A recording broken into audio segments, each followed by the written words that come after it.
Hey, welcome to another edition of What's Next with Joey McGuire. That's Joey McGuire. I'm Robert Giovanetti. And, Coach, our first one after a loss against Arizona State. I know it wasn't what we were hoping for last weekend, but I did see a couple things I wanted to talk to you about. But just your thoughts now a couple days after.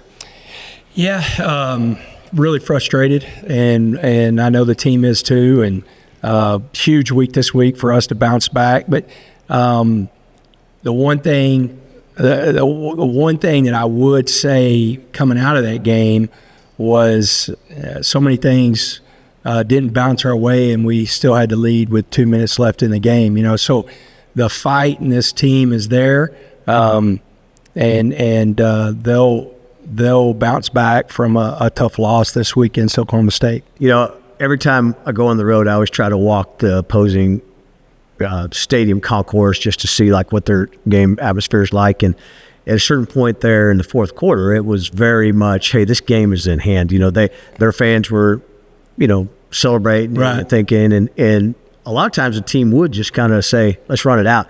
But I like the fact that, again, people are going to get annoyed by this, but you guys did show that fight to come back on the road in a hostile environment. And like you said, that did have the lead with 2 minutes left. Yeah, they that's a good football team. I mean, they if you look, they didn't play with a quarterback against Utah, so that's a totally different game. Really tough loss on the road at Mississippi State, which is a good football team. And, I mean, they have 18 returning starters off a team that won the Big 12, possibly the number one receiver in the country, number one receiver picked in the draft, and a highly rated quarterback. And we didn't play our best game, and it's 19-7, and then all of a sudden we block a punt, and then all of a sudden we have a big punt return, and then you look up and it's the 2 minute warning or whatever we call it in college football, the 2 minute timeout, and we're up, with a game on the line and them getting the football. And so I am proud of that, because there was a lot of times, because it didn't go. We struggled all day. We didn't run the football the way we'd been running the football. We had some drops, had a crazy interception, that set up a 7 points for them. And so, I think that's almost college football right now. You're seeing it every week. We didn't want to be a part of it, but now we definitely have to bounce back, and everything's in front of us. I mean, we control our destiny, and so that's what's really important. Yeah, I think it's going to be awfully hard for any team to go through this race undefeated. Yeah, it's going to be tough. I mean, because if you look at it, Cincinnati is undefeated right now in the conference, and they still got to play BYU. BYU's undefeated, so one of those two teams isn't going undefeated. Right, yep. We play BYU in a few weeks, and so we're planning to be on top of in the right column in that game. And so it's going to be one of those deals that's going to, just like last year, maybe not as many teams, but just like last year, it's going to come down to those final weeks of who gets in the Big 12 championship. We were talking about this yesterday, just about the kids storming the field, which is fine, right? Which is a compliment, right? That they're the defending champions. They stormed the field after beating your team. But it just felt like that game, and I hate this term because it gets used so much, but like a rock fight. It just seemed like that was a brawl between two heavyweight teams. At the end, you guys had to feel like, man, what a 60 minutes that was. Yeah, it was extremely physical game. You watch all the way through the game. I mean, both teams came out of that game knowing they were in a football game. There was some big hits, some big plays. Really, strained. Warm weather. It was tropical, and a great environment. That was a great environment, and it was not what we wanted, but you got to build off of it. You got to learn. A lot of times you learn a lot more on this end than the other end. I hate learning from a loss, but you've got to take it that way and see how you can get better. Is it the high of winning a big game like that, or just the dregs of losing? What's the more extreme? Mine is always losing. Yeah, you seemed Saturday night. You didn't seem in a great spot. It's winning. I love winning, but I hate losing more than I love winning. It sticks with you.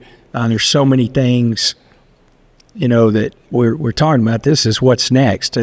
It's really hard to get to what's next after a loss, just from the standpoint as you play the game so many times over and over and over and over.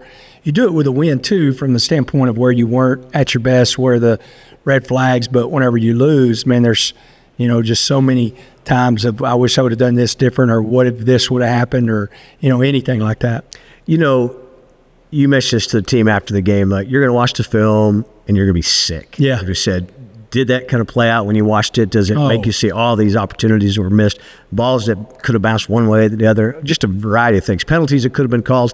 There's all kinds of things when you rewatch it. Yeah, when you rewatch it, and especially in a loss in a close game, I mean, it makes you sick. Whenever you're going through and whether it's a play call on offense or defense, special teams, a block here, a block there. We're always talking about out-efforting our opponent, playing with greater effort. And you saw a team in Arizona State that played with a really, really high effort. And so it's always, you're one, like an inch away from sacking a quarterback, and you lose contain on a big play, just like stuff like that just makes you sick. I got to give him credit, right? He is a difference maker at quarterback. Yeah, I mean, you look too. I mean, he got sacked 4 times and got hit a bunch. Yes. It was very physical, and he really continued to play at a high level. I mean, there's a reason coming into the season he was probably somewhere between 1 and 4 in draft projections on who would be the first quarterback taken. Really after last year, besides Cam Ward, he probably is the first quarterback taken of you that could have come out last year. And so that's always interesting, to play a guy like that is, really tough and just continues to compete at a high level. Speaking of quarterback, I think Will deserves a lot of credit for that environment also, for keeping his composure and, again, leading us down the field to score that touchdown late to take the lead. We forget this about Will. He hasn't played a lot of snaps in this kind of a position. Yeah, only his second start. His first start was in a bowl game. That's a totally different animal, and you're playing with different guys that are on the field. This was his second start. And he'll be the first one to tell you he wished he had this throw back, or he wished we'd have made this throw. But it came down to it. He made a great back shoulder throw to Reggie to take the lead, and made the play right there. He will continue to get better and grow. He's serious and loves this game, loves this team, loves this university, and will keep getting better. And just such a great kid and really great representative. So you can look at your press conference or whatever when people ask you about specifics. We're not going to break down coaching decisions, things like that. You've done that enough this week, and I know we're looking ahead. But I feel like just seeing what I've seen, the guys have rebounded, and you got a chance this weekend, a big weekend with Graham Harrell coming back and all the pageantry that we're going to, the American Heart Association is going to give an award to Mike Leach's family, and you get a game against Oklahoma State. Yeah, it's going to be huge. First, Deshaun, who played here and coaches for us, Johnson, he told me yesterday that Coach Harrell's going to be here. So, man, I'm really excited about that. One of the greatest high school coaches of all time, in Ennis, Texas, and just an incredible person. Meant so much to me. He's one of my mentors. And then to see Graham, as good as any quarterback ever in college football, whenever you look at his numbers and what he did, going up. And so I'm really excited about that. I know it's going to be a great crowd. Our guys, we got practice today. This is our first real padded practice since the loss. It's going to be really important that we bounce back, but just listen to them talk. They know what's at stake. They know what they need to do. They know we have to play better and keep improving. And I think you'll definitely see that on Saturday. We're seeing this across the country, that highly ranked teams like Texas Tech are getting, losing games. And again, there's probably more parity now than ever before, which is great for college football. I think I don't think that this was necessarily the thought behind NIL, of course, and revenue sharing, but I do think because of that, you're seeing a a game that's more like the NFL as far as anybody can beat anybody any given Saturday at a different level than ever before. And I think that's great for college football. I mean, that's why it's the second most watched sport behind the NFL in the country, and I mean, it's my favorite sport as far as if I'm going to watch something on TV, I want to watch college football.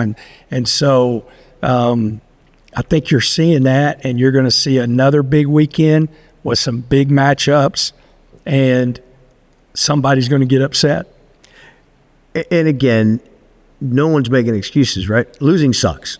We all get that. We shouldn't. I mean, there's no excuse that we shouldn't have lost that game. We didn't play well enough to win, and we made too many mistakes. And so that's something that we got to correct. Take ownership. That was the message. I was the first person. I wanted to make sure that I took ownership in my mistakes, so they understood that. I never want to point the fingers at the players, because I think it's a group. I think we are a team, and we're all in this together. And it's kind of like, I was surprised, but we don't give out Scout Team Players of the Week when we lose, just as much as anything. As even to that point, we didn't do a good enough job preparing ourselves even on the scout team to win the game. So it goes all the way through the building of when you lose, it's a collective effort, just like when you win, it's a collective effort. I thought of that yesterday at the press conference when you didn't, normally you say Scout Team Players of the Week, and you didn't. I thought, Joey forgot to do that. Then I realized, oh no, he doesn't do that after a loss. And so the only reason I say that is because I just want to look at the positives. Yeah. There were some positives I think to take away. Is, again, it sucks, it hurts to lose. It was a rough Saturday night, all those things, but there's still a lot to play for. And again, as you mentioned, we are at this spot where nothing really has really changed. No, it hasn't. I mean, the difference is if you ended up the season and you didn't have any losses versus one loss. There's no difference. There's the last, I guess, 19 Big 12 championship games. There's only been 3 teams that have gone into that game undefeated, and one of them didn't win that game, and so they weren't undefeated coming out of that game. And so this conference is a really tough conference. You're going to friggin' play close games every single week. You've got great coaches. You've got great quarterbacks in this conference, and you got to play at a high level every Saturday. And we need to play at a really high level. I'm excited. It's at home. It's great to have a game that you want to bounce back from in front of your home crowd. And again, it'll be sold out, and people are going to be so excited to see Graham and everybody. This is a big weekend for Texas Tech. I've had some different people text me and say, hey, I'm going to be here, or hey, is it okay to be here? There's going to be some coaches that are close to Graham, that will be here at the game, because it's their bye week also. That's awesome. It's going to be a fun weekend. And I think going ahead, it's interesting to me. You're great about that stat you just spouted off in the last 19 years, whatever. Were you? Yeah. I got that from our boss, so okay. I think he was trying to make me feel better as I was very down. Joey's walking around knowledge sometimes pretty impressive. I was going to say, were you good at algebra? I remember I was terrible at math. I mean, oh my gosh. I mean, because you keep these, you're almost like Rain Man on some of these stats you throw out. So. If it has to do with us, and it has to do with like my career, right? I am a little bit like Rain Man. Like if you gave me a schedule and you said, hey, in 2009, here's the schedule and here's the scores, I could go through the play-by-play of like, hey, we did this, we didn't do this, stuff like that. But as far as algebra, geometry, calculus, anything like that, man. It's kind of like your golf game. You go back and go, hey, on hole 2, I did this. Yes. I hit it too many times to remember them all. I'm like, well, I got to 7 somehow. I don't know how I got there. But, yeah, it's great that you have those numbers. We are sitting close to the little wall that honors Patrick Mahomes. Yeah. We saw, now Patrick's got his full component back of his receivers. Yeah. The Chiefs look really good, and he's going to be here in a couple of weeks too. So that's going to be, again, as you look at some things to look forward to, that's going to be fun to have Patrick back. Yeah, no doubt. He lit it up, and again, I don't think people really comprehend how all in he is. Like, I get a text after Kansas game, hey, how's Skylar Gill-Howard? Hey, man, how's Barron feeling? We get beat by Arizona State. Hey, rough game, hang in there.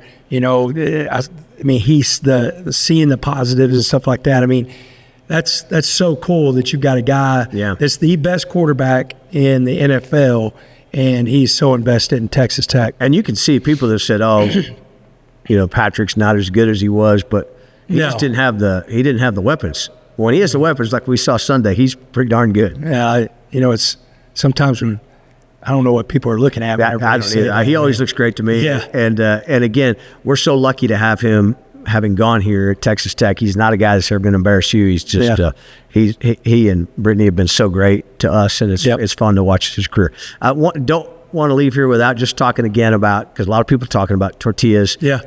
Said, hey, from now on, we're not going to throw him any time during the game. And again, I think it's just important to note we are now at a spot where every yard matters, and we just really don't want to add to that.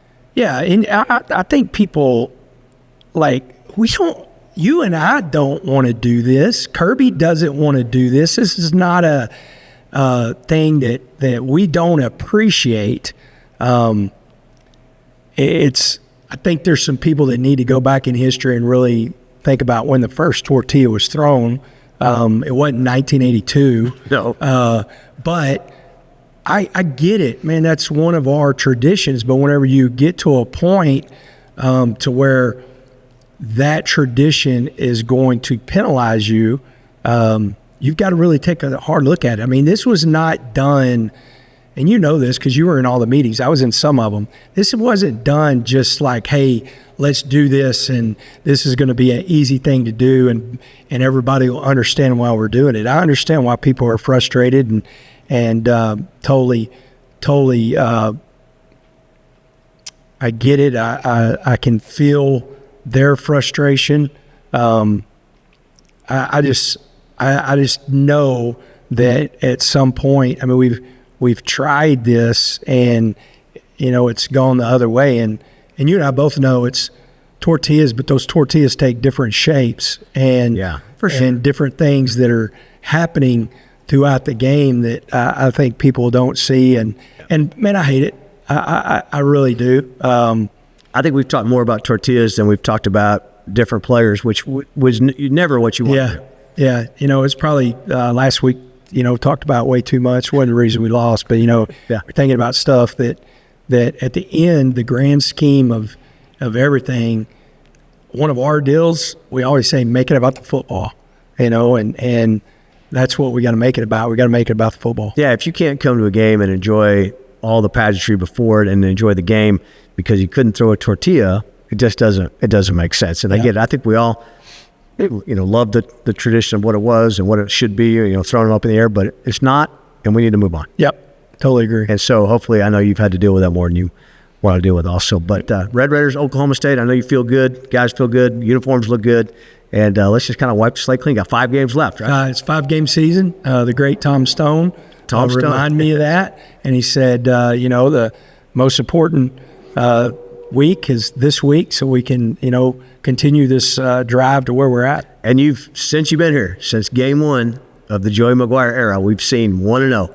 Yeah. All over the It is. I mean, whenever I will tell you this, Garrett, when I said it's a 5-game season, he goes, no, it's not. It's a 1-week season, and we got to go 1-0. So, it's good that these guys, they're thinking the same thing. We will be ready to play at a high level on Saturday, and at the end of the day, it will not matter who we're playing. It's all about us and being the best version of ourselves. Game sold out. Come see the Red Raiders Saturday. Wear red. For Joey McGuire, I'm Robert Juvenile. That's been What's Next. Wreck 'em.